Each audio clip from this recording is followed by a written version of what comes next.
Page number 342 Shri Ram. हाय सुपाली जन्म फल पाई, ए हूँ बेगी ओ रह जाई।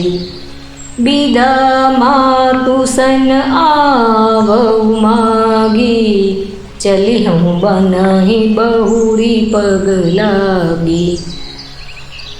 आपनी आज्ञाનું પાલન કરીને અને જન્મનું ફળ પામીને હું જલ્દી ઘેર પાછો ફરીશ, માટે કૃપા કરીને આજ્ઞા આપો।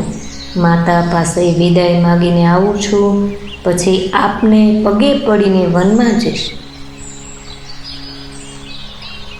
વસ કહી રામ ગવનું તબ કિન્હા, કૂપ શોક બસ ઉતરું ન દીન્હા।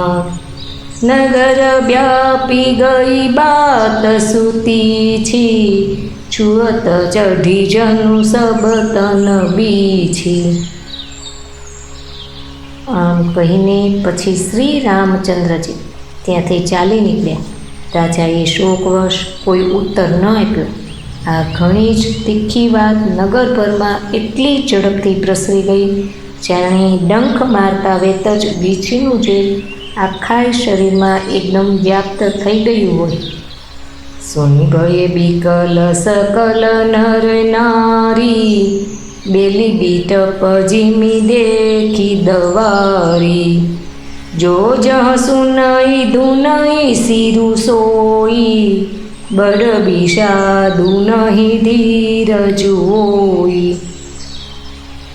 आ वात सांभळीने बधा स्त्री पुरुष एवा व्याकुळ थई गया, जेवी रीते दावानळ जोईने वेलो अने वृक्षो करमाई जाय छे। जे ज्यां सांभळे छे त्यां ज माथुं कूटवा मांडे छे। घणो विषाद छे, कोईने धीरज नथी रहेती। मुख सुखाई लोचन स्रवही, सोकुन हृदय समाई। मनहु करुण रस कटकई, उतरी अवध बजाई। बधाना मुख सुकाई जाय छे, आँखोमांथी आंसू वहे छे। शोक हृदयमां नथी समातो, जाणे करुणा रसनी सेना अवध पर डंको वगाड़ी उतरी आवी होय। मिलेही माज बीधी बात बेगारी, जहाँ तहाँ देही कई कई गारी। एई पापीनी बुझी का परेवू, छाई भवन पर पावकू धरेवू। बधा मेळ मळी गया हता, એટલામાં જ વિધાતાએ વાત બગાડી નાખી। ચારે કોર લોકો કૈકેયીને ગાળો આપી રહ્યા છે।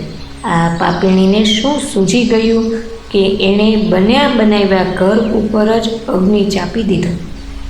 चकर नयन काढ़ी चह दीखा, डारी सुधा बिसु चाहत चीखा। कुटिल कठोर कुबुद्धि अभागी, पै रघुवंश बेनु बन आगी। ते पोताना हाथेथी पोतानी आँखो काढीने જોવાય છે અને અમૃત ફેંકીને વિષ ચાખવાય છે। आ कुटिल कठोर दुर्बुद्धि अने अभागनी कैकेयी रघुवंश रूपी वासना वनने माटे अग्नि बनी गई।